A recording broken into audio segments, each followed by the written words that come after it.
Thank you for joining the Judaism Demystified podcast. It's great to be back, and it's great to have two very special guests, JJ Kimche, who's making a second appearance on the show, and Daniel Klein. Thank you very much for joining us. Thank you for having us. Great to be here. We're going to be discussing your phenomenal new book, Letters on Kabbalah. And could you provide us with a general outline of this new book of yours? What are the contents and how are they presented?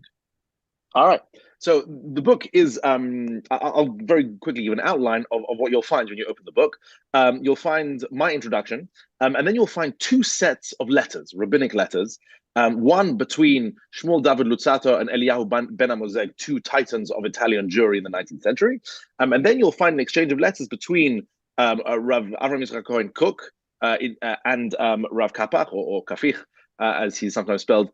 And that's in the 20th century. And the subject of these two letters is Kabbalah, and specifically the place of Kabbalah within the Jewish tradition. So the authority, the authenticity, the whether Kabbalah is truly an authentic, an important part of the Jewish religion as such, or whether it's something peripheral, something that crept in, something that ought to be marginalized or maybe even excised entirely. So that is the subject, and I've written an introduction to the book.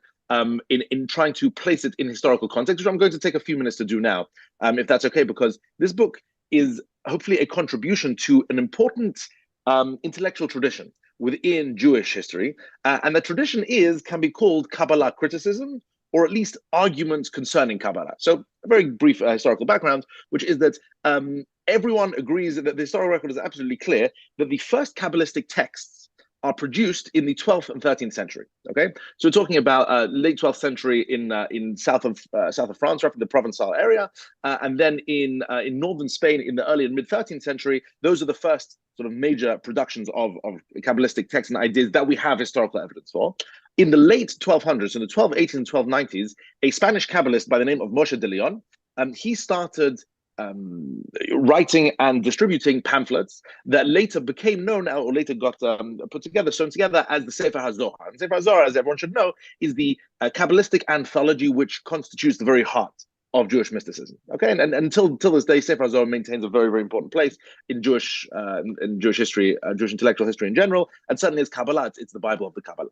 Now, Moshe de Leon made a claim, a historical claim in that book, while he was publishing it, which is that these pamphlets that I'm putting out, these what was later the Sefer HaZohar, these were actually written not by me, but I'm copying them out of an ancient manuscript. This ancient manuscript was written in the time of the protagonists of the Sefer HaZohar, and the protagonists of the Sefer HaZohar lived in the 2nd century of the Common Era in Eretz Israel, mainly centered around the figure of Rabbi Shimon Bar Yochai, a famous Tana, a figure in the Mishnah, and his son, Rabbi Lazar, and various other figures. And essentially, Moshe de Leon claimed that this is actually an ancient manuscript from the Tanaitic period, and it wasn't written by me, okay?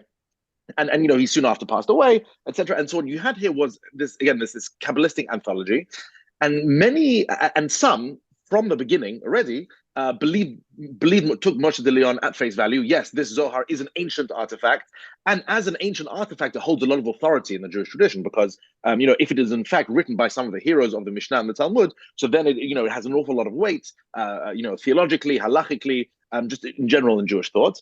Whereas right from the very beginning, there were those who protested this. There were those who said, actually, no, this isn't written by, in the ancient period. This is actually written by Moshe de Leon himself, or maybe others in his circle, and therefore this is this doesn't have quite the same weight. This isn't necessarily something at the heart of Judaism. It's something, it's a later trend. It maybe shouldn't be considered part of the Jewish canon. Maybe it shouldn't be, be allowed to have such authoritative weight within Jewish thought and in Jewish law. And this was basically an argument that already started in the first decade of the 1300s, and it's continued to this very day. So we have a 700-year tradition of arguments about Kabbalah, and specifically about the authenticity and authority of the Sefer HaZohar. Now, the truth is that for the first couple of centuries, this argument took place among relatively few people, and generally, we don't have so much evidence of it for the simple reason that Kabbalah and the Zohar wasn't so widespread at the time. However, following the Girush Sfarad, following the expulsion of Jews from Spain in 1492, you suddenly had Kabbalah, and specifically the Zohar, spread out across the world, both because of the technology of printing and because of the people, the actual Sephardic Jews who carried it in their luggage. And suddenly you had centers in Italy, and you had centers in the Ottoman Empire, you had centers in Eretz Israel, mainly Tzfat, and the revolution there. And what you had suddenly was the Zohar becoming a very, very important part of the everyday life of many Jews, an important part of sort of legal decision-making on the part of rabbis, important source of minhag, of practice, etc. And then, and commensurate with the sort of growth of the importance of the Zohar, you also had pushback, right? You had certain rabbinic figures in the rabbinic tradition who wrote works which would try to undermine the authority and authenticity of the Zohar and try to claim that no, this is not an ancient text, it's actually a medieval text, and therefore not quite the authority. And just to give a very brief a list, so the first a book that really addresses this that we have record of is called Bechinat Hadat, written by Eliyahu Benamozegh in 1492. And this is a work that objected to the Zohar mainly on philosophical grounds. How can you construct because Benamozegh was a Jewish Aristotelian, so he objected to the Kabbalistic notion that Jews Jews who perform mitzvot or whatever could somehow affect the heavens, could somehow affect a tikkun upon high. I thought that this is absurd. We're helping God somehow, we're fixing God. This is for an Aristotelian, this is obviously nonsense. And then a second very important figure was Leon de Modena, an Italian rabbi in the 16th century, a very, very interesting polymathic rabbi intellectual figure who was dismayed to see Kabbalah, because he was also somewhat of a Maimonidean rationalist. He was dismayed to see Kabbalah enter into sort of the mainstream. And he wrote a work called Ari Nohem. And the work of Ari Nohem was brought up for the first time quite a list of arguments against Kabbalah, right? So it brought up historical errors in the Zohar or historical anachronisms in the Zohar, pointed out the complete absence of the Zohar mentioned in the Talmud, in any of the early Midrashim, in the Gaonim, in the early Rishonim. Before Moshe Dayan, there's an absence of mention of the Zohar, which for Modena was very important. And you had also he sort of spoke a bit about the Aramaic and the fact that this seems to be a much later, much more corrupt version of Aramaic, medieval Aramaic, not something that we can really attribute to the second century.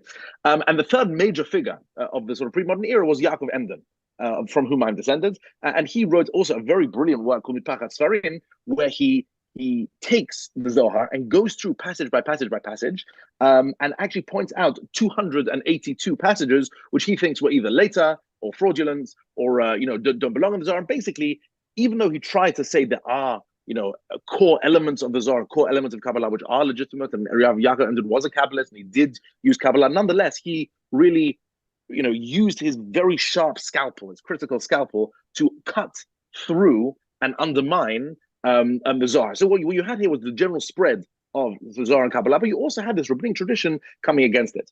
The final piece of this puzzle, before we get to the 19th century, which is what we're going to be talking about today, is the final piece of this puzzle is the Haskalah, right? Because in the European Haskalah, what you had was suddenly a major push on behalf of Jews, certainly in Central Europe, in Germany, but eventually in Poland, in Galicia, more Eastern Europe as well, Jews who wanted to change Judaism, to evolve it, to propagate a much more enlightened and rationalistic and a sort of Judaism that could fit well with the modern world, essentially, that was much more attuned to what was going on in the modern world. And for them, the Zohar and Kabbalah, and specifically Hasidim, who had just began their practice, just began their communities, specifically for them, that whole branch of Judaism was considered irrational, was considered embarrassing, was considered backwards, and therefore something they really opposed. So you have several Maskilic tracts written by Charles Levin Berlin, who wrote a famous tract on it, and Menachem Mendel Levin,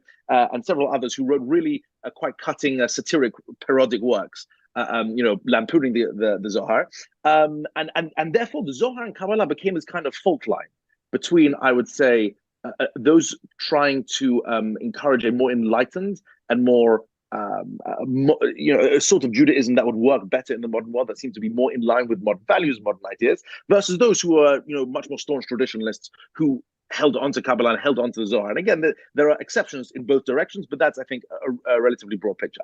And now we come to the 19th century. This is where we get interesting for today, because the 19th century, this is where you have this argument coming to the fore, right? You have trends, intellectual trends, especially more Maskilic trends, which are trying to basically boot out the Kabbalah and the Zohar from Judaism, trying to purify Judaism, rationalize it, make it more amenable to the modern mind. And those traditionalists who are trying to stem the tide, trying to stop it. Okay, so that is where we come to the letters between Benamozegh and Shadal. Before we get there, I just want to mention there is the second set of letters by Rav Kook and Rav Qafih, which very well translated by Ben Rothstein. He did a fantastic job, and that's definitely worthy of study. And but they are much more, I would say, rabbinic letters, and they are quite technical, and they bring all the sources, and those are really good things to learn through. But those we can sort of put to one side today, because the 19th century, because those are later and more 20th century, but here we're focusing on the 19th century and two very important intellectuals in the 19th century, Shadal and Benamozegh, and how they fit onto this map of Kabbalah, anti-Kabbalah, and where they took this. So that's essentially the intellectual context in which this book was being put, and hopefully this book will provide primary sources for people to read, my introduction, but also the primary sources, well translated and footnoted, for people to get into this tradition of it and to understand the two sides and what they were saying to each other. And I just want to add to those who are listening that we did an episode with JJ on the Zohar. So if you're interested in going back to that, it's a full in-depth analysis on the history and the critique of the Zohar and so on, as well as we did another episode with Professor Yaakov Dweck on the Scandal of Kabbalah, which is about Modena's book, Arinohem. So continue. Yes. Right. Daniel, do you want to add anything to what JJ said on this topic? Just a few remarks. As I mentioned to you before we got going with the recording, these Shadal Benamozegh letters, they were not exactly a secret, but they were sort of a hidden treasure all these years, for the simple fact that they were written in Italian. And the Italian Jewish community has never been very large. I think it's never been more than like 50,000, and it's less than that now. And there hasn't been a whole lot of learning of the Italian language outside of Italy, certainly among the Jewish community. The reason I am here tonight is because I'm just a regular YU boy who happened to teach myself Italian when I was young, which opened itself up to all kinds of things. Shadal fell in my lap because my grandmother had a copy of it. It's a long story. But here we are. And not long ago, I came across an article in an Italian Jewish website about these letters. The article was called Le polemiche fra rabbini non solo certo una novità, which means arguments among rabbis are certainly nothing new.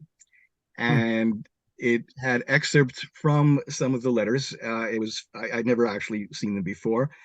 And I thought, what a great thing it would be if I would translate these things. And I translated the excerpts that were in that article, but I realized I would have to flesh them out a bit. So I traced them down back to where they were in the collection of Shadal's Italian and French and Latin letters. It was harder to track down the book that the Benamozegh letters were in, but I finally did that. And here we are. And I also pointed out to you when we were talking before, the letters, some of them go on rather long. I abbreviated all 9 of them, some more than others, to bring out the main points and the salient features and some of the clever witticisms that were exchanged back and forth, and we'll be getting into those. If I can interject, Mr. Klein here is perhaps selling himself slightly short, because he hasn't only tackled the Italian part of Shadal. Of course, he's also produced wonderful translations of Shadal's commentary ala Torah, which he's now, I think, done 4 volumes out of 5, if I'm not mistaken. I finished the 4, and I'm working on Devarim now. Fantastic. They are excellent resource. It is a truly great accomplishment. Yes, I agree. And we wanted to ask Daniel, could you give us a summary of Shadal's life and thought? What were his major contributions to Jewish life and ideas in his time?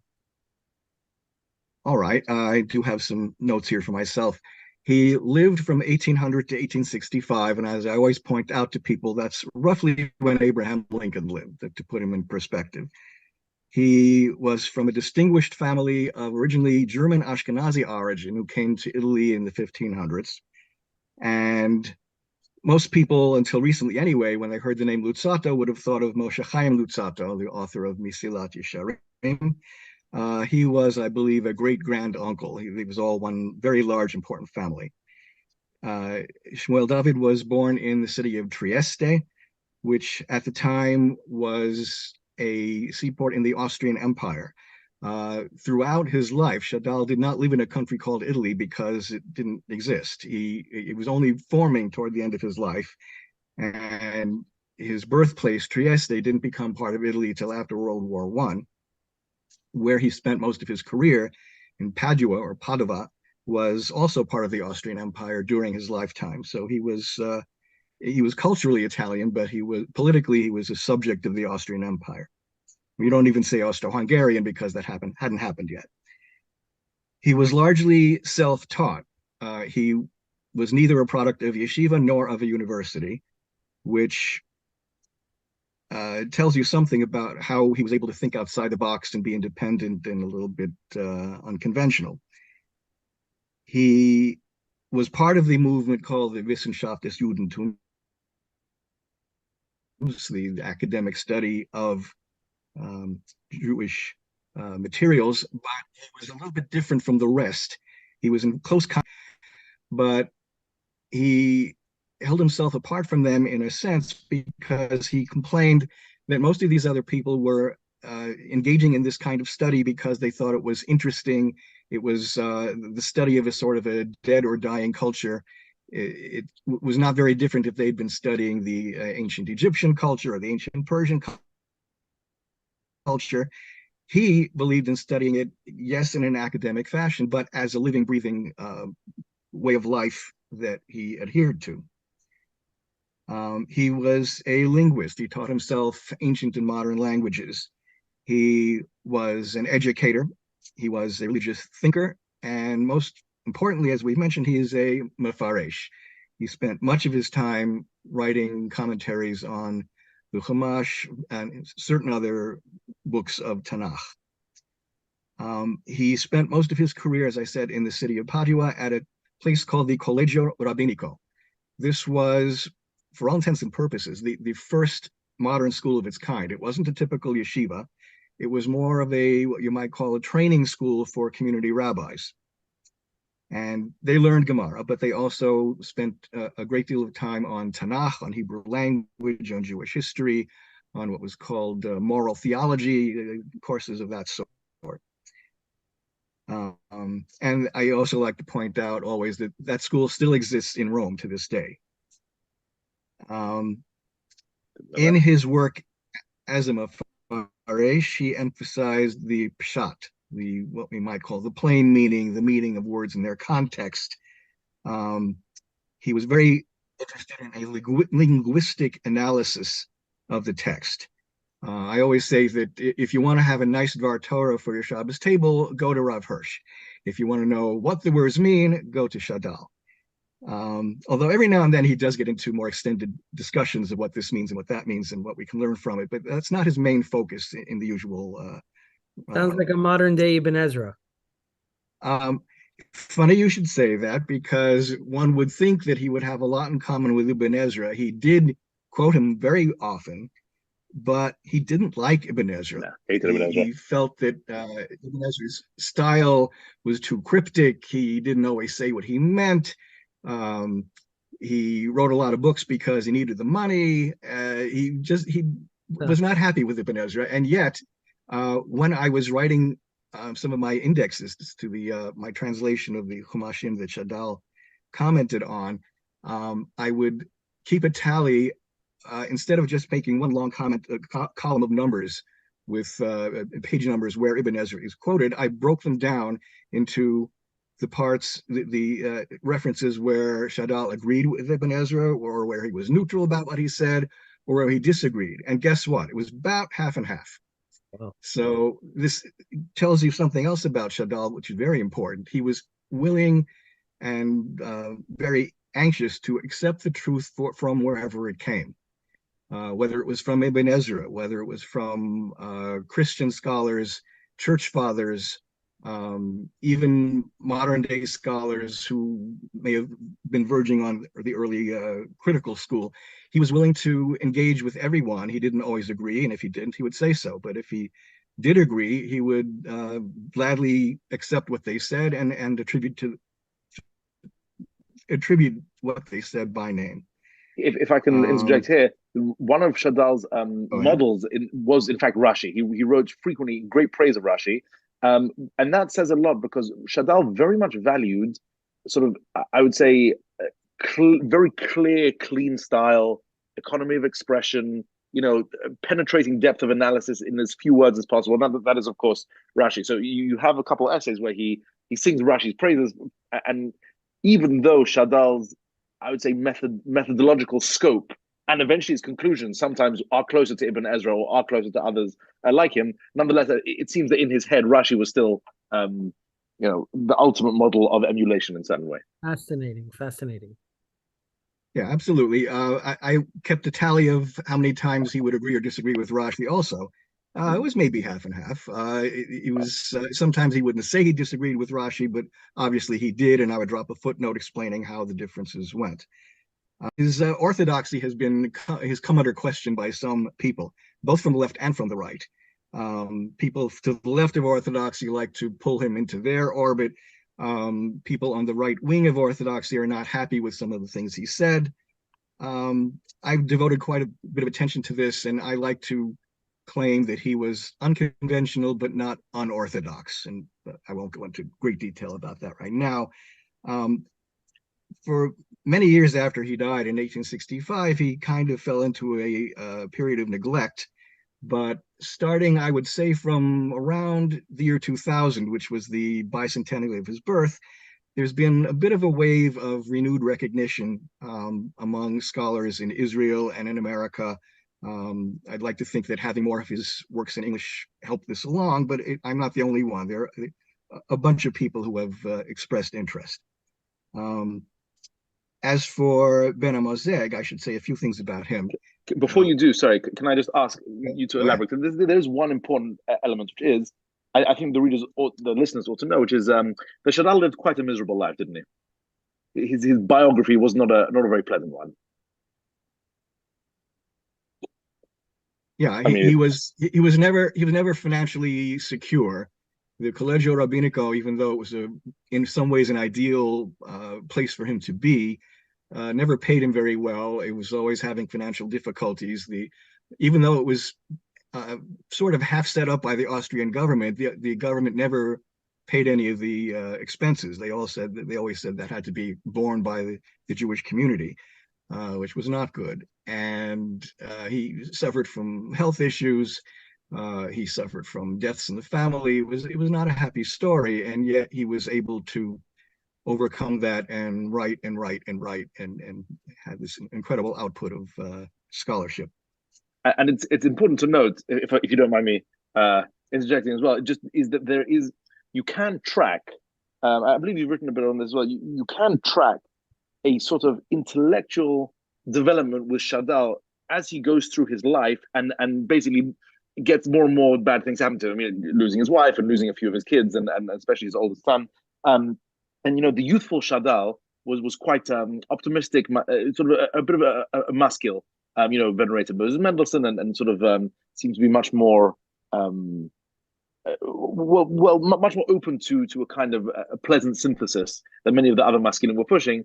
And by the time he was reaching his late 30s and 40s, he was already writing about essentially that intellectual achievements don't really matter, and actually it's about about being kind and charitable and merciful and basically having good midot instead of that's really the important thing in life, and that's really the goal of Judaism as a whole. And you can track this very well because that seems to be the sigh of the intellectual who has realized that all his cleverness and all his research and all his brilliance won't necessarily have borne him up in the difficult moments, and actually it was love and friendship and collegiality or whatever it was, and he seems to undergo that shift in his thinking commensurate with the unfortunate events that occurred to him during his life.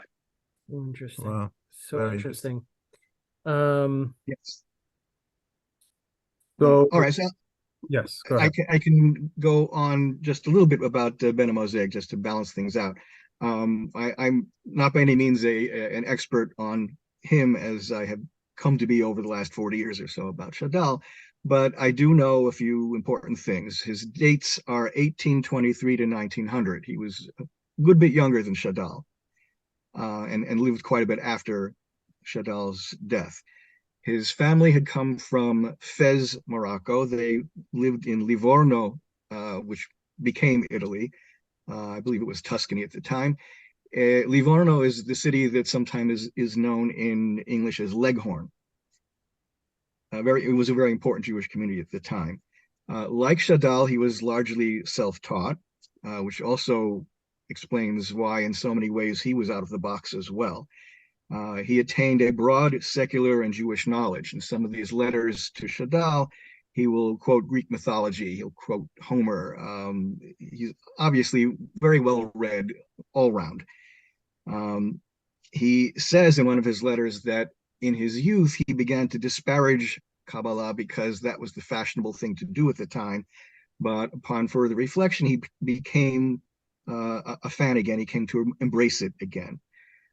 His career mostly was at the Collegio Rabbinico of Livorno, which I don't know too much about. It seems a lot of information about it available, but apparently at one point it was a sort of a rival school to the Collegio Rabbinico in Padua.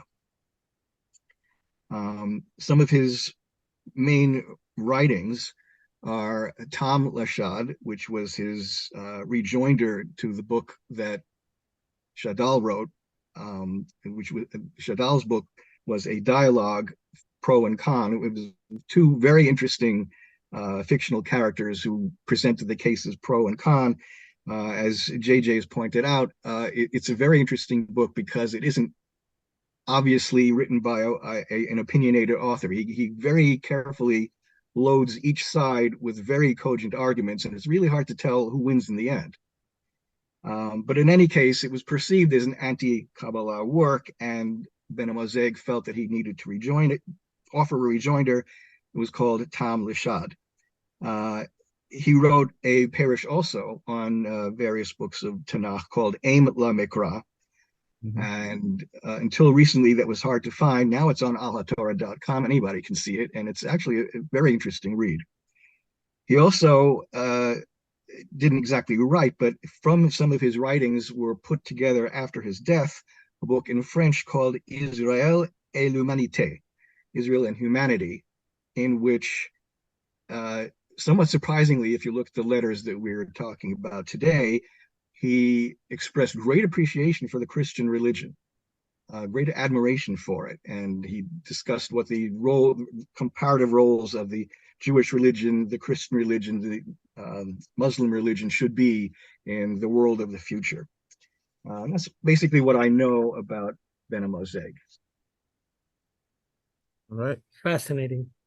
So what were their, Benamozegh and Shadal's, what were their general opinions on Kabbalah, and what books did they each publish on the subject? What were their major arguments? Right. So this is so Daniel already said some of this, but I want to zoom out a little bit before addressing the very specific Kabbalah points, because it seems to me that their positions on Kabbalah are part of their more broad worldview, specifically on Judaism, what Judaism is, and what it seeks to do, and how best to conceive it. And Kabbalah was a facet of that, but of course, an important facet and worthy of consideration. So basically, there was a massive difference generally in outlook between Benamozegh and Shadal. So we'll start with Shadal. For Shadal, and this is true for most of his writings, he had what I might call a democratic impulse. What I mean by that is, it seems to me that for him, Judaism must appeal to and work for the common person, the common man on the street, right? It can't be something reserved for intellectuals. And therefore, for him, the Torah, specifically the Chumash and the Tanakh, must be something that is useful and comprehensible on a surface level, that your average person should be able to open up psukim, read them, and benefit from them, get good lessons from them, learn how to live through them. In other words, understanding that the Mikra at the surface level for Shadal was the most important was the most important level, and that was the level that was meant for everyone, because the Torah was meant for the entirety of Am Yisrael, and therefore, as Daniel correctly said, that his pirush was focused on elucidating the pshat on sort of the surface level, but also his pirush was based on trying to gain again lessons from the Torah, lessons about good midot, about good character traits, how to live, how to treat people, about inculcating a person who will live well and live a good life, sort of ethically and sort of emotionally, and have a good relationship with God. Again, very simple things you might think, but for Shadal, that was what the Torah was. And for Shadal, the greatest, so to speak, crime would be to say that the Torah stands for something else. That there's another system bubbling away beneath the surface, to which the text of the Torah, the surface level text, it really points to that. It really is a whole elaborate concatenation of symbols that are supposed to reflect this other system, right? And for Shadal, it doesn't matter what the other system was. Or rather, there were two major candidates. One was medieval rationalistic philosophy. So Shadal was a very important anti-Maimonidean. He really disliked, even though he had great personal respect for the Rambam, and he quoted him, and obviously the Rambam was a massive canonical figure, but nonetheless, he was very impatient with this notion that actually the real meaning of the biblical and rabbinic texts is to sort of teach the people a kind of neo-Aristotelian theology and philosophy. For him, the Rambam's identification of Maaseh Merkava, Maaseh Bereshit with Aristotelian physics and metaphysics, for him that was unthinkable and nonsensical, right? What do you mean that the only people who can really understand what Judaism is about are those who are well trained in medieval philosophy, and that's really what the Torah points to? For Shadal, this was unthinkable, right? And so that was one side, and the other side, of course, was Kabbalah. Well, the Kabbalists claim, as they do, that what is written on the plain text reading of the Torah, this is really a kind of, again, an elaborate set of symbols and names and hints and allusions to the 10 sefirot and interactions between the sefirot and basically a whole host of Kabbalistic ideas and symbols. And that is, again, for Shadal, that is something he couldn't take that. That was something unthinkable for him, and he really heroically, I think, tried to return l'achzir atara liyoshna, to sort of return pshat to its place at the very top, and therefore that would explain to a certain degree why Shadal was very hostile to Kabbalah. Whereas Benamozegh is a fascinating and rather complex figure, in many ways prefigures Rav Kook. It was not on purpose that we had Benamozegh and Rav Kook in the same book, but actually there are many affinities. He prefigures many important points.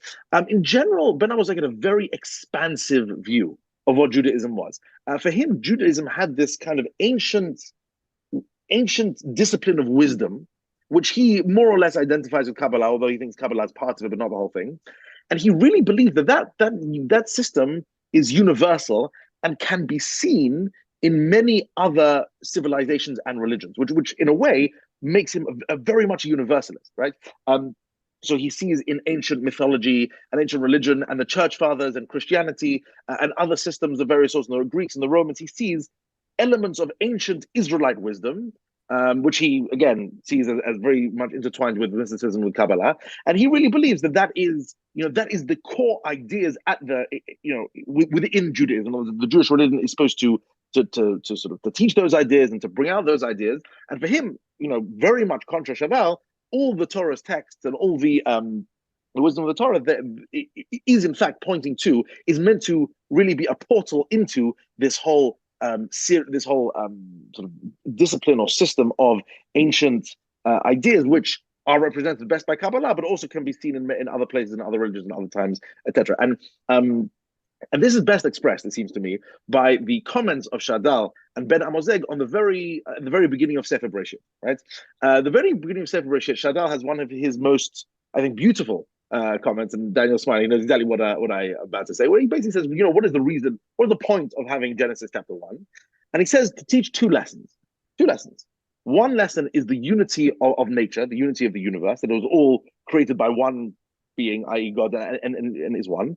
And the second is the unity of mankind, that all human beings stem ultimately from one person. Because Shadal says that many of the terrible mistakes or many of the difficulties in life come from not realizing one of these two things. There's basically idolatry, for Shadal, or theological, philosophical mistakes are as a result of not understanding that the world is really unified, is really created by one being, one entity. And he says all wars and all strife among human beings are because we don't realize we really come from one person. As we think we're divided by race, by nation, by religion, whatever it is. Actually, we're all literally bnei Adam, v'chava, and therefore we should, we should really be unified. And again, this shows very clearly Shadal's sort of, firstly, his beautiful, his moral and ethical sensitivities, and also his ability again to boil down the Torah to quite simple and readily digestible ideas, which are important for the common person. As he really believes the common man should know this, and that's ultimately the purpose of Genesis chapter 1. If you open Imlan Mikra to Genesis chapter 1 and read the first comment, it's a few pages, a long comment. It's a wild ride. I mean, I can't even do it justice. He begins by quoting an ancient Canaanite myth, which he of God and I can't of God, coupling with some other force. I think maybe Shemayim Va'aretz. I can't remember it slipped my mind exactly, but and he says, this is reflective of some sort of Kabbalistic symbol. And that's what the real meaning behind Bereshit, and the Gospel of John, where they call Jesus the head, the Rosh, that's tied into this as well. It's this wild ride through everything. Now, on the one hand, Daniel was saying this is his universalistic, expansive view of humanity, of mankind. He really believes this sort of interweaving set of ideas that can be seen by all ancient cultures and religions, and that really has its roots in Israelite religion. But at the end of the day, it's very esoteric, and it's very submerged very deeply beneath the surface, right? And therefore, for Benamozegh, Kabbalah is the authentic wisdom. But unlike, let's say, Chabad or other Hasidut who use Kabbalah to be very particularistic and to sort of separate Jews off from the nations, Benamozegh used Kabbalah and saw himself and viewed that as a kind of bedrock of ideas to which all nations and civilizations participate in. Okay, and that really are, again, this is a fairly brief version of their worldviews, but for Shadal and Benamozegh, this is where they're coming from Kabbalah. Shadal hated Kabbalah precisely because it was anti-pshat. It was something that was, a series of symbols to which the Torah was supposed to point. And Benamozegh thought, no, this is really the core of ideas, but it's shared by everyone, and that's the beauty of it, and the brilliance of it. You wanted, yeah? Just wanted to, so if I were to put it in a different way, so for Shadal, the unity of man and God was the unity that he was going with, while for Benamozegh, it was the unity of the Torah within all religions in a way. Is that what you're kind of saying? Sort of, yes. In other words, if by Torah you mean a set of ideas, that yes, a set of mystical ideas, which it's a universal yes, text that is different expressions and gotcha. Right. There are a couple of good books on the subject. Recently, there was a book by a woman, Clemence Boulouk of Columbia University, called Another Modernity. The book on Benamozegh, again, well worth a read. It's good stuff. Sorry, so that's what I think is the basis of the difference between Shadal and Benamozegh on Kabbalah. Now, Shadal, he wrote his major work against Kabbalah, which is called Vikuch al Chokhmat HaKabbalah va'al Kadmut Sefer HaZohar va'al Hanikud va'al HaTa'amim. And this was a book written in 1826 and published only a quarter of a century later in 1852. This book happens to be very dear to me because I spent about a year translating it, and in a few months' time the translation will come out. Palgrave Macmillan, and it's good, and I've some footnotes, and awesome. I'm very excited. This as Daniel was talking about, the sort of new wave of Shadal interest is very real. I was wondering, Daniel, do you want to tell the story? It's a really harrowing story of Shadal and his mother, the story of him with Kabbalah there, his dying mother. I think this really exemplifies the extent of Shadal's opposition to Kabbalah. You might actually be able to tell it better than I can, but just in very basic outlines, Shadal's father very much did believe in Kabbalah, tried to bring his son up in that way. But when Shadal's mother was on her deathbed, his father asked him to recite some Kabbalistic type tefillot on her behalf.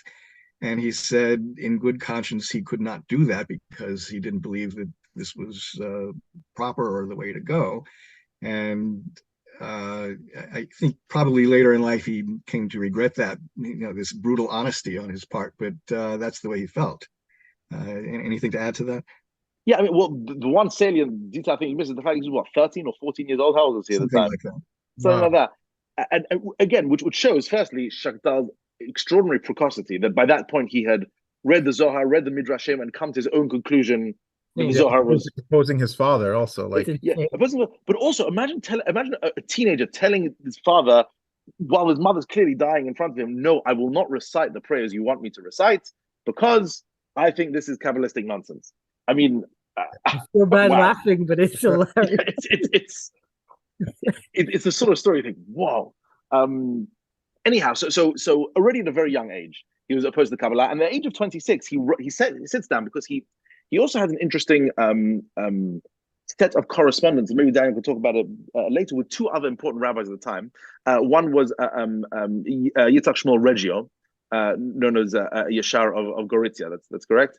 Yes, and the other is what he called Shach Badal, and that was Shmuel Chaim ben David Lully. Samuel David Lully. Again, two other important Italian rabbis. And they sort of kept up this correspondence in Shadal's late teenage years of, yes, Kabbalah, no Kabbalah, and he kind of fought with them a little bit on this. But at the age of 26, he sat down and penned this dialogue. And as was already mentioned, there are several fascinating facets of this dialogue. Number one, it was a real dialogue. In other words, unlike the Kuzari and various other previous dialogues in Jewish intellectual history, this one, Shadal really, even though he puts what most people understood, that he put the stronger claims just about in the mouth of the anti-Kabbalist protagonist, the Oreach, the guest, right? And however, the Mechaber, the first person author who's supposed to be Shadal himself, he's the defender of rabbinic tradition and the defender of Kabbalah, and he comes up with some good arguments as well, which is why it's a much more interesting read. It's not just very shallow characters who, one is very clearly the mouthpiece of the author, one is not. I've claimed in the introduction to Shadal that basically this is an extraordinary book because Shadal kind of divides his brain between his two characters. He has a much more traditionalist side, which he puts in one character. There's much more critical, scholarly side, which is anti-Kabbalah, which he puts in the other, and basically has them fight it out on the page, which is why it's a fascinating read, and I'm looking forward to showing it to the world.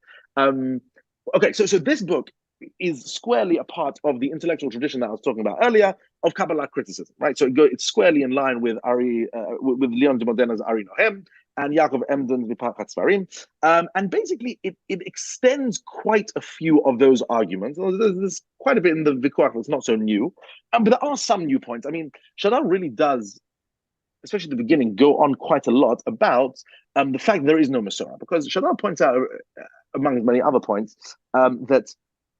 that why, in his opinion, do we as Jews accept each stratum, each level of Jewish text? In other words, why do you accept the Tanakh, the early books of Tanakh, the later books of Tanakh, the sort of the Mishnah, the Tosefta, the Brayta, the Gemara, etc., etc., etc. They're going, why?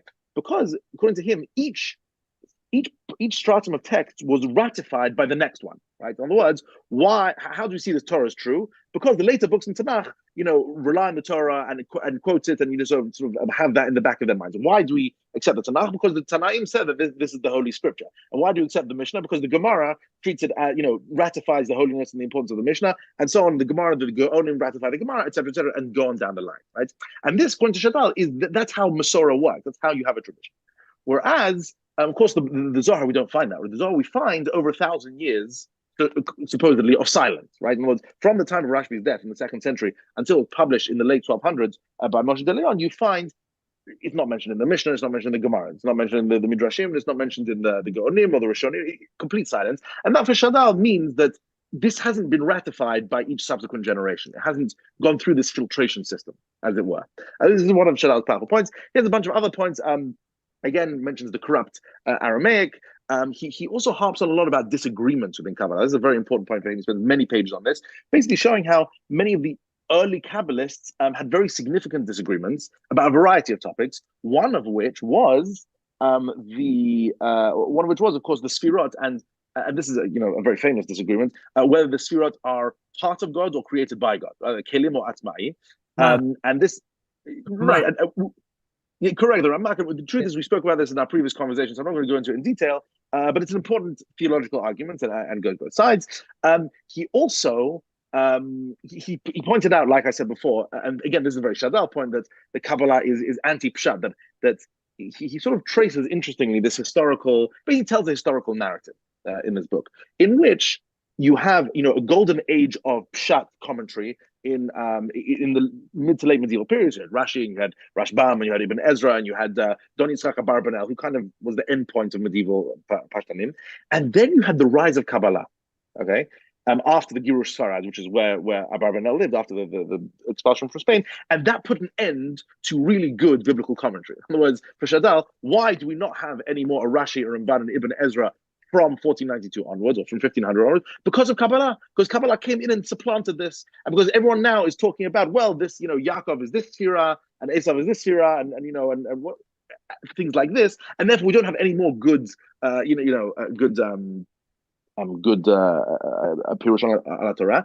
And of course, for Shadal, he takes great pleasure in pointing out the closeness of medieval philosophy to Kabbalah, right? Because again, for Shadal, medieval philosophy was something that he saw as bad, something that he saw as problematic. Of course, this is the opposite for Benamozegh, and we'll get there. But Shadal also pointed out that Kabbalah seems to have simply piggybacked off of many points of medieval Jewish philosophy and medieval philosophy, Arabic philosophy in general, and therefore cannot claim to be ancient. It's rather very painfully medieval. Shadal also extends the whole argument regarding Nikud and Ta'amim, the vowels and cantillation marks of the Torah. And basically, the point that he tries to demonstrate, following Eliyahu HaBachor and many others, is that these are fairly late interpolation. In other words, only after at least the 6th century or 7th century of the Common Era do we have books with Nikud and Tam, and also that this is not necessarily canonical, because Rashi and Ibn Ezra and Rashbam and Ramban and others don't follow the Nikud and Tam always. They sometimes argue on it, and also rehashes some of the historical arguments against it, and brings the testimony of Yitzhak Minako, and basically, but that all is already done by Modena, done by Emden. This is not that stuff is not new. So he publishes his book in 1852, after a quarter of a century of it sitting in the drawer, because he was convinced that this was he was convinced that the time was ripe, and that basically the dangers or the depredations caused by Eastern European Jewish mystics had reached a point. Someone convinced him that it was worth publishing this. It was worth publishing this as a kind of a bulwark against that. Daniel, did I miss anything out from this picture? I would just add that the reason that he didn't publish it when he wrote it in 1826 is because he was concerned that this sort of literature might undermine the simple faith of the simple pious people. He didn't want to do that. So he kind of embargoed it until the 1850s, when he came to the conclusion that Kabbalah was doing more harm than good, and it was time to unleash this on the world. What I'd like to point out is, I guess you'll be talking about Benamazegh's rejoinder. The reason that Benamozegh did not write a rejoinder in 1826 is because at that time he was 3 years old. It took until much later for him to be able to come to his own rejoinder. A good reason as any, I should think, not to write the rejoinder. But anyway, eventually he does. I've forgotten the year that he writes the rejoinder. Do you remember 1859 perhaps, or something, or 1858? Well, let me see. Anyway, it took him 10 years to write it. I see. So probably early 1860s then. It was 1862, I guess, because Shadal's book came out in 1852, and he took 10 years to write his rejoinder. That would bring us about to around 1862, which is just before the letters began.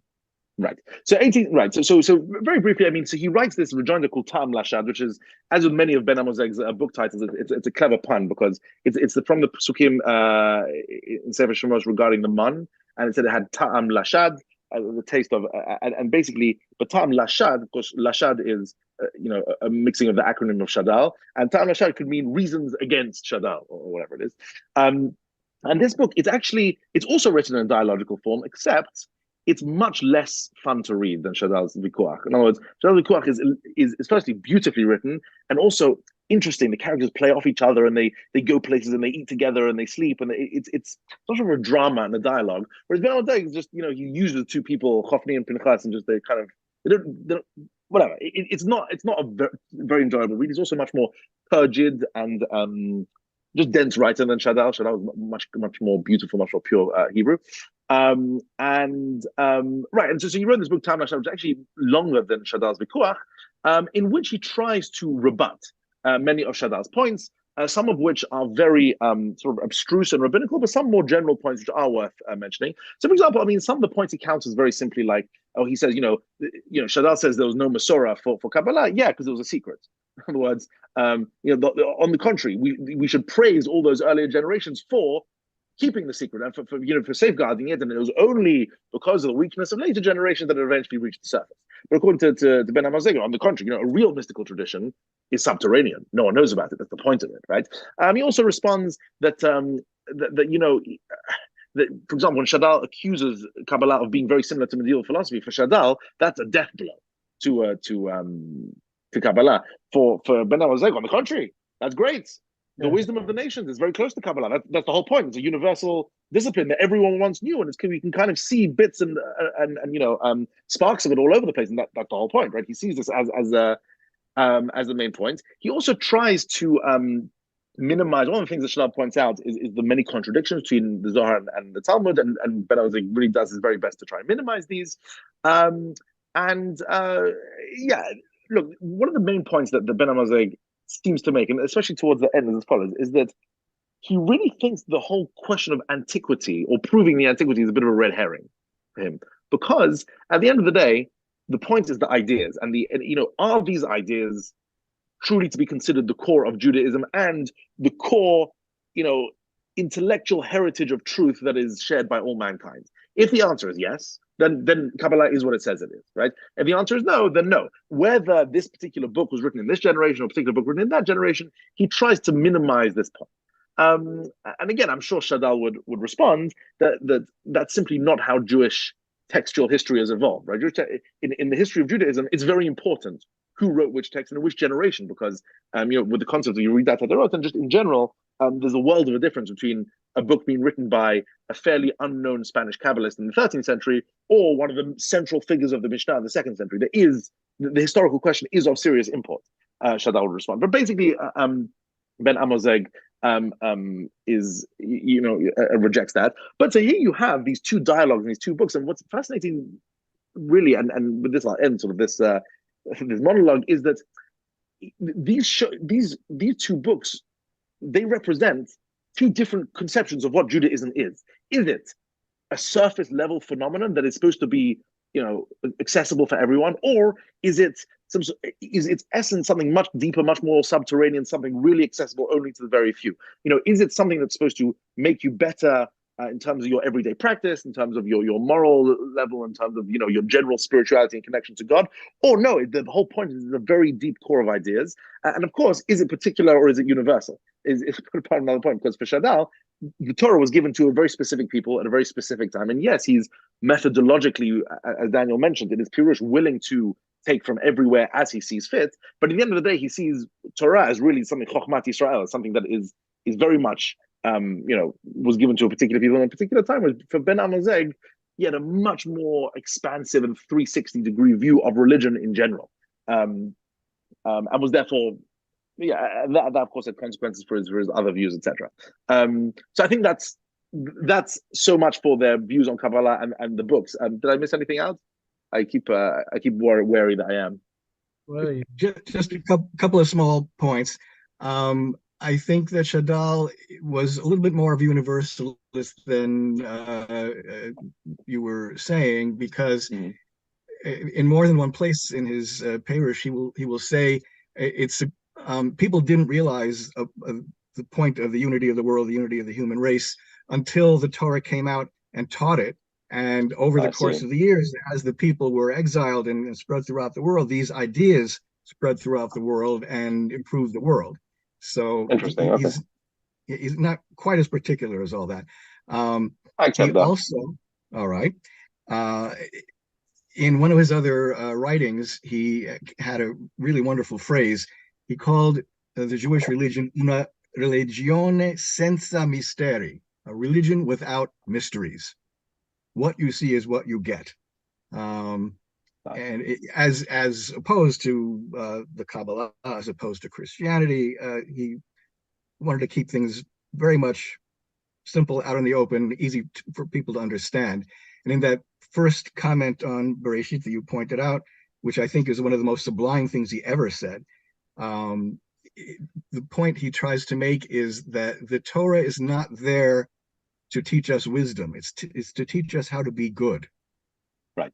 And that is the main difference that he saw between Greek civilization and Jewish civilization. The Greeks believed in intellectual growth and the development of the self and all of that, didn't pay a whole lot of attention to ethics and morals and being good to your neighbor, which he sees as the Jewish role. I have a question for you, Daniel. You just mentioned that for him, what you see is what you get. How would the Shadal have understood the statements in the Talmud which seem to point towards some sort of mystical tradition, or this, or however? How does he put that together? I'm not sure I'm able to answer that question. I will say that he believed that, yes, there was some sort of mystical tradition or undercurrent in the time of the Talmud, which was not the same as the Kabbalah.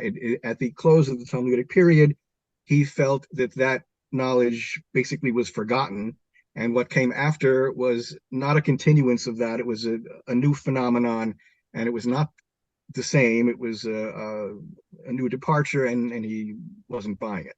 And he would basically say that it's not too important. It's mentioned by Chazal, but that's not like, he would probably say that's not like where the focus should be at all. It's a side component that comes along. It's not like the component. That's probably fair to say. Right. Okay. Yeah. And maybe to add a little bit onto that, even if you, and I agree, he probably would have admitted to it, he would have said that, you said side component, I think more than that, he would say this is definitely not the peak of Jewish achievement, intellectual achievement, right? Because he was very proud of the halachic system, very proud of parshanut, very proud of, of many parts. And he would say, okay, maybe there's some people dabbling in some sort of mysticism, but, what should we be learning, right? We learn Tanakh, and we should be learning, whatever it is that he thought. And that for him was sort of the crown of Jewish excellence and what we should, at the very least, be spending our time and energy on. Amazing. So interesting. So first of all, I really enjoyed the Italian phrases because both of our moms grew up in Milan. Yes. So how cool. Yeah. I once had a pen pal in Milan. I don't know Italian though. Persians from Milan. I understand a little bit, but I'm sure my mom listens to every episode, so she's gonna get a kick out of that. Wow. But I wanted to ask you guys just before we go, because I don't think we're gonna have time for Rav Kook and Rav Qafih, but I did want to ask you guys, like, why did you decide to write this book in particular, and why not? Why do you think it's relevant for our generation? JJ? I mean, I'll let you go first with regarding the Shadal Benamozegh letter. Like, what do you think, Daniel, if I may ask? What do you think someone who opening these letters can see, can understand? Like, how will they be enriched by them? What will they get from it? Well, maybe the best way to answer that is I have written a brief summary of each letter, and I'm hoping that maybe I can get that in right now. First of all, the way the correspondence began was a little strange. It wasn't originally about Kabbalah at all. It was, they had written sporadically to each other before that. Everything seemed to be fine. But then Benamozegh wrote a pamphlet about a totally different subject, in which he kind of made a tangential remark that people like Shadal had made this distinction between Greek culture and Judaism that was more orthodox than the masters of orthodoxy. And Shadal decided not to openly reply to that. He just didn't want to dignify it. But he wrote a private letter to a friend of his in which he used the phrase, penso lasciarlo ragliare. And I don't know if ragliare is a word that your parents might know. I didn't. I thought maybe it meant let him rail. But no, I looked it up. It meant let him bray. And that's a kind of a snarky thing to say, but he meant it as a private remark. He didn't ever intend Benamozegh to hear about it, or anyone else for that matter. But somehow his confidence was betrayed, and the remark came to Benamazegh's attention, and that's what sparked their letters in 1863. And the first letter by Benamozegh said, "I would like you to disassociate yourself from that remark. It's come to my attention that you said it. I can't believe you said it. You couldn't possibly have said it, and yet you said it. So try to walk it back." It became personal. Yeah. So then in his reply, Shadal says he doesn't really need to walk it back because he never meant to imply that Benamozegh was the kind of animal that brays. He never thought that his words would be used as weapons against Benamozegh. He also said he sees no reason to respond to Tom Lashad. And then he goes on to say, "I can't believe, by the way, that you think that you have refuted me. I mean, how could you possibly think that?" That's the second letter. Third letter, Benamozegh replies. He says he has always been respectful of Shadal. This is an obsession of his. He's afraid. I mean, Shadal is an older figure at that time, the senior statesman. He wants to be absolutely sure that Shadal thinks that he's been respectful of him. And so then he goes on to say, "I do sincerely believe that what we call Mosaism, the Jewish religion without Kabbalistic theology, is absolutely without basis. That's what I believe." Shadal replies to that and says, "You are trying to make what I call simple Mosaism appear absurd." And this is what the Christians have always said when they attack Judaism. It's outdated, it's outmoded, it's too simplistic, it's too legalistic. There's something way beyond the surface that we have to read into it. Then he says, but Christianity has at least brought some benefit to the world, unlike Kabbalah. Then he goes on to say, and that's why I've always said Christians should be a lot of ouches here. That's a harsh thing to say. Wow. Yeah, I'm leaving out some of the ouches. There's all kinds of sarcasm going on. But he says, and that's why I always say Christians should remain good Christians and let everyone else be faithful to their beliefs. And here he brings in just a sort of a throwaway line. And this is how I always had good relations with Monsignor Nardi when he was in town. Who was Monsignor Nardi? I wrote a footnote about this. I did some research. Fascinating correspondence between this leader of the Catholic Church, who was a professor of canon law at the University of Padua, and Shadal. They were friends. They were pals. I don't know if they ever actually met, but they wrote letters over the course of many years. At one point, Monsignor Nardi called Shadal some fantastic compliment, an ornament of our city, which is very hard to believe that a prince of the church of that kind would have said about a leading Jewish scholar, but that's the kind of relationship they had. Okay. Next letter. Benamozegh says, I find it hard to believe that you think that Mosaism was ever simple. It's not a simple religion. The Talmud did have esoteric knowledge that was carried over into the later period because there was no break, there was no long period between the mystical knowledge of the Talmud and the mystical knowledge of the Kabbalah, because it carried right over into people such as Hai Gaon, Ravad, Ramban. And then he says something really amazing. He says, I would be prepared to concede, if I didn't think it was false, but I would be prepared to concede that the Zohar is false from top to bottom, and yet maintain my faith in the Kabbalah, because the two are not synonymous. You don't really need one to have the other. Then he goes on to say, you talk about the Christian religion. Kabbalah is actually the best defense against Christian attacks because it lends something to the Jewish religion that is missing, that the Christians were trying to fill in their way. We're doing it our way. And if that happens, there's no more room to have intrusions from Christianity. He goes on to say Christianity actually should be challenged.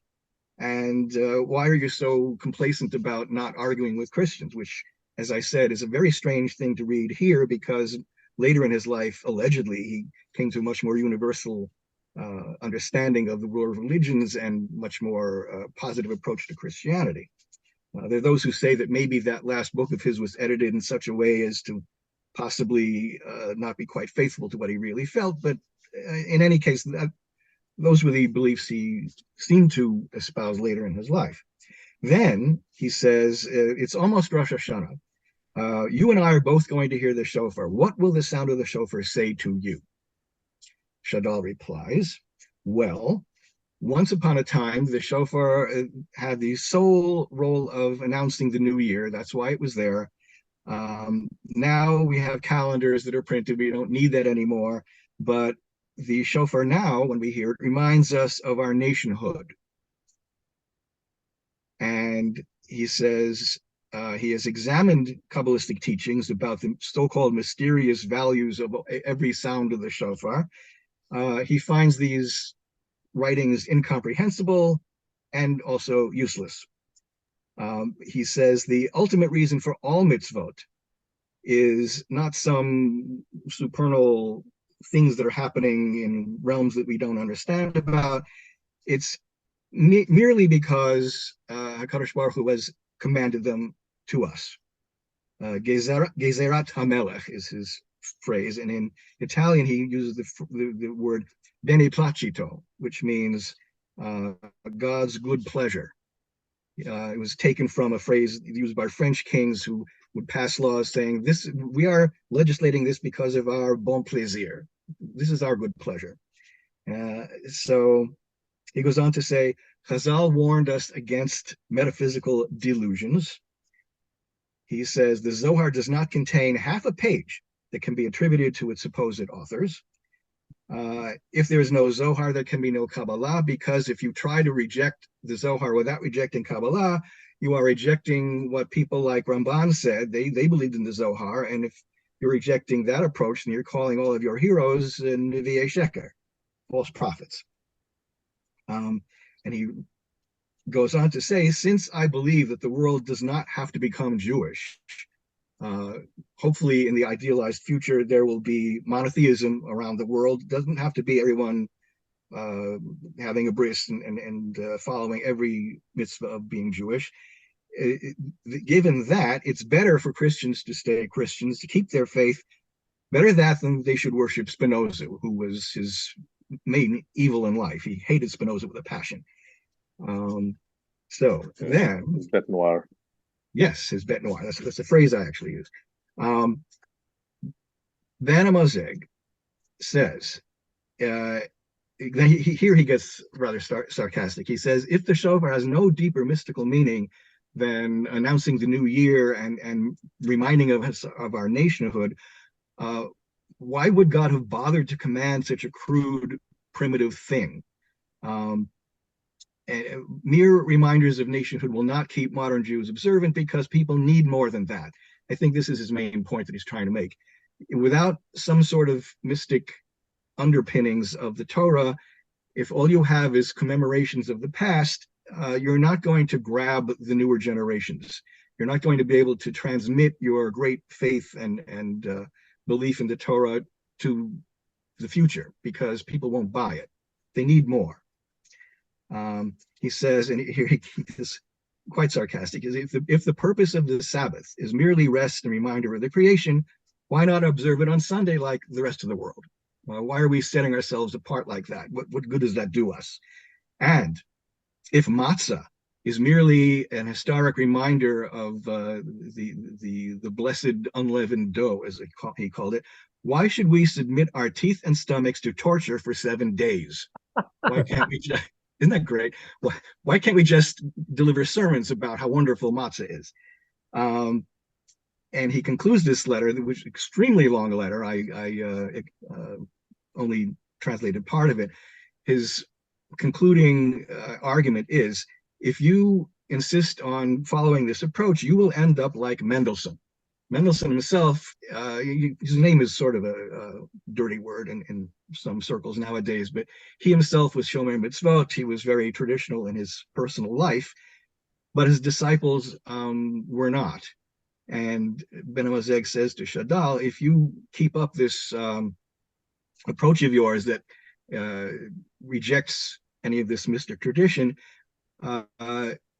your followers will end up like Mendelssohn's followers. They will abandon their religious practices, and you will not be able to transmit what you have. At this point, Shadal does not reply.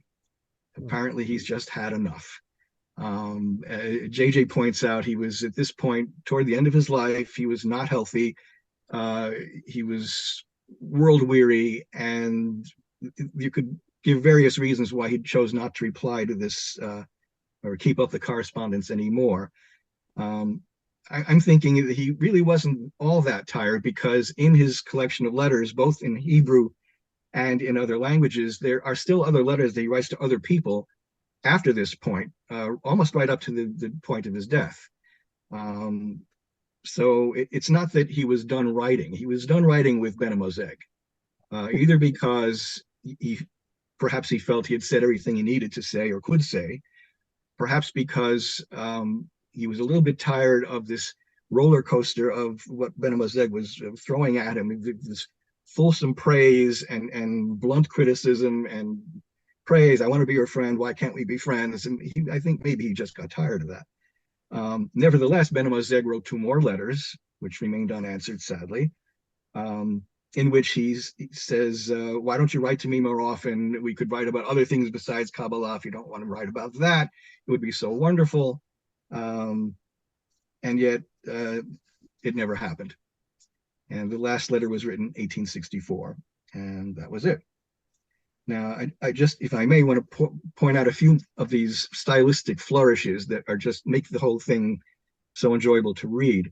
As I mentioned, Benamozegh kept saying, why can't we be friends? And he keeps insisting, I've always treated you with the proper respect, but I have to tell you when you're wrong. It's only right. We have the responsibility to tell each other when we think the other one is wrong.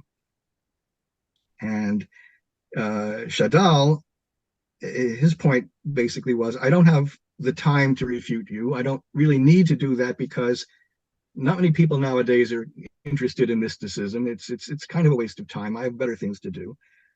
He says, you want to convert me, and I evade missionaries. And he says, yeah, if you want me to be your friend, I'll be your friend, because that means telling you the truth without a veil. I can offer you that kind of friendship. Benamozegh says in his first letter, if you're going to insult me, at least describe me as a kosher animal, not a donkey. Shadal, in his reply, says, maybe I should have said bark instead of bray. Maybe that would have been more tasteful. And he goes into a whole discussion about the difference between barking and braying.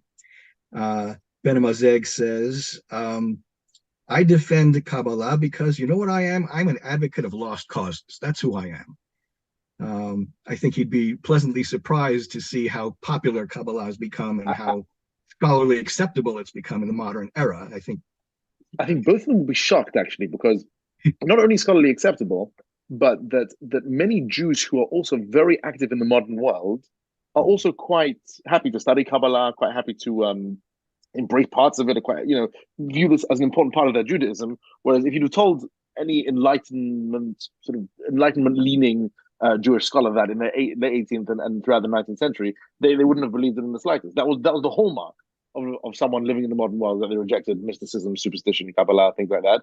But that's very much not the case nowadays. Yeah, and not only that, but in the modern world, you have entertainment figures who aren't even Jewish who are very enthusiastic about Kabbalah. Right. Okay, so Benamozegh at one point says, the more you say you don't want to be my friend, it makes me love you all the more. And here's a direct quote. I'm like those women who fall ever more deeply in love with one who makes a show of not loving or caring for them. Amazing. That's the way he wrote. In Shadal's last letter, one of the last things he writes in the letter, he takes exception to something that Benamozegh wrote in his book. And he said, if that's what we find at the beginning of your book, then why didn't you write the following? And here he quotes Dante, one of the most famous lines from Dante. He says, lasciate ogni speranza voi che entrate, which means all hope abandon you who enter here. And he adds a few lines of his own saying, you're never going to find here anything truthful or valuable. It's only painted fallacies and day without sun and night without stars. It rhymes in Italian. And then in one of Benamozegh's last letters, which Shadal did not reply to, and I think we'll see why, he says, the Kabbalah, which is our Helen, and as for which one of us is Menelaus and which one is Paris, I will leave the choice to you. And here he is showing off his knowledge of Greek literature. He's talking about the Iliad, where Helen of Troy, the wife of King Menelaus, is abducted by Paris and sparking off a 10-year war. Now, I dropped a footnote at this point. I said it's impossible to know for sure whether Benamozegh was aware of it, but let's remember, he was writing in Italian. He referred to Helen of Troy by her Italian form of her name, Elena. And guess what? Shadal's wife's name was Elena. Oh. So either he knew that and he was being quite snarky, or he didn't know that and it was very awkward. And I think in either case, the humor in this case might have fallen a little flat. Yeah, that's where you draw the line. I'm sure that didn't encourage Shadal to further the correspondence at all. So that's what I have to say about that. It was a pleasure to translate these letters. It wasn't all that difficult. It's nice to have an online Italian dictionary to keep toggling back and forth to, but it's not really modern. Some of the words are a little bit archaic, but the style is very flowery, very florid. I sometimes think it might have made good opera arias if somebody had set them to music. But somehow I was able to bring them into a style of English that hopefully captures the style and yet captures the meaning, and hopefully it will be a contribution to our knowledge of both Shadal and Benamozegh, who both need to be known better. Right. You asked me slightly earlier what we get out. So the last line Daniel said, I think is part of it, that all four figures that are in this book, I think firstly ought to be known better, ought to be read more. This book is part of our effort to get certainly Shadal out there more, and also Benamozegh. But also what is wonderful about these letters, I mean, the two sets of letters are two opposite letters in a way. The Rav Kook, Rav Qafih letters are very rabbinic, very formal, very source laden. And that's for those who really want to delve into the ins and outs and the nitty gritty and rip off the shelf the Gemaras and the Rishonim and really start plowing through that. But the Shadal Benamozegh letters, I find a pleasure, not just because of these wonderful stylistic and personal elements Daniel mentioned here, but it's sort of a look me'acharei paragod, is sort of very private, very personal letters of these two, again, intellectual giants of Italian Jewry. I mean, these are two of the most significant Italian intellectuals of the period, and just to see, when they weren't writing for the masses, when they weren't writing books that they wanted everyone to read, when they were just writing for each other, what were they interested in saying to each other, and how did they try and get each other on side, and what were they trying to do to convince each other? What really was their agenda, and what were the ways they went about it? I just found it a fascinating insight into these two people. Yes, there are, intellectually meaty parts of the whole debate about the shofar and what's the point of the shofar and blowing it. There is quite a bit of substance in those letters, but just to see the inner lives of these two giants, when sort of Ki'ilu nobody was looking, was I don't know, it was an absolute pleasure, and I hope the readers agree. I mean, that's incredible. So it's we get a glimpse into their minds, not just in the form of teachings, but like in terms of their general thoughts, the way they interacted with their thoughts towards others. That we don't get that every day. So that is that's something that is very worthwhile. I feel like also, today there's been this sort of Kabbalah is a hot topic again. Some are extremely passionate for, some are extremely passionate against. And when, Daniel, you were describing this back and forth, I feel like I've had that conversation with some people also. Yeah, it's on WhatsApp. On WhatsApp. No, but it's a passionate subject. People care about it. Kabbalah is, for better, for worse, it's a big part of Judaism right now. And to have these letters and to be able to see how they went about it, a lot of the arguments they've been giving is, each one you gave, I was thinking about from both Shadal and Benamozegh. These are arguments that people have thrown around to each other in many different ways. Like these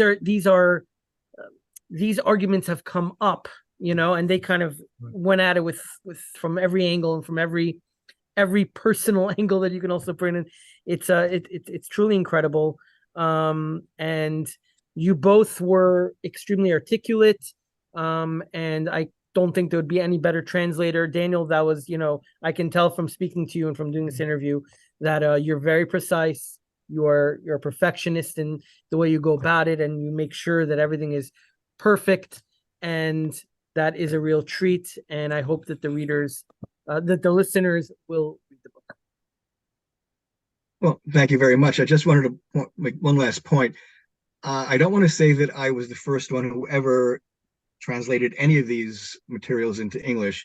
In my research, I found that there were at least brief excerpts from some of the letters written by an Italian Jewish scholar, Alessandro Guetta, about 20 years ago, and they appeared in a scholarly book about the Jews of Italy, probably not terribly well known to the general public. And so even though there were a few attempts to make some of these letters better known, they really have not been much of a general knowledge thing until now, I think.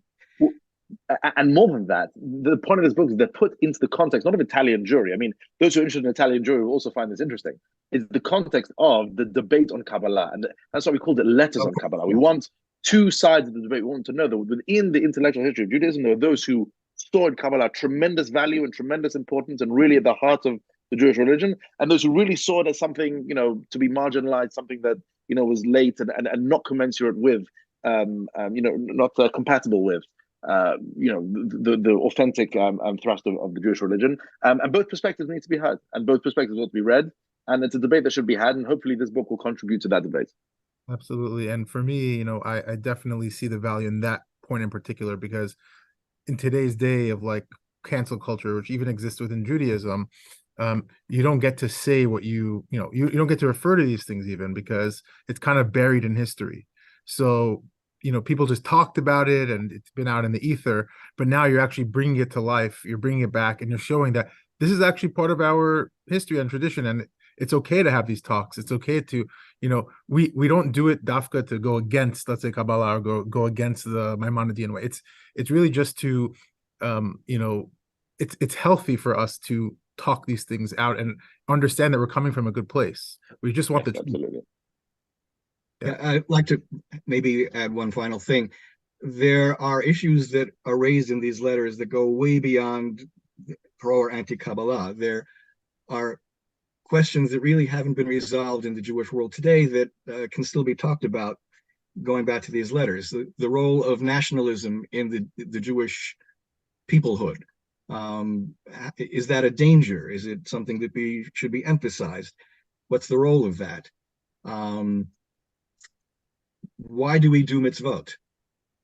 Is it because when we do a mitzvah, we send influences out into the ether? Is it because we want to remember who we are as a people? Is it because it makes us better people? Or is it just because God told us to? Or is it more than one of the above? And finally, when we have disagreements like this within the Jewish community, can we learn to agree to disagree? Can we learn to get along with each other? Can we learn to love each other? And these are issues that I think are reflected in these letters and make them especially interesting. Very well said. Very well said. Yep. Thank you so much. This was amazing. We really. It was a pleasure. Thank you both. Thank you very much. And all your future endeavors as well. Amen. Amen. Amen.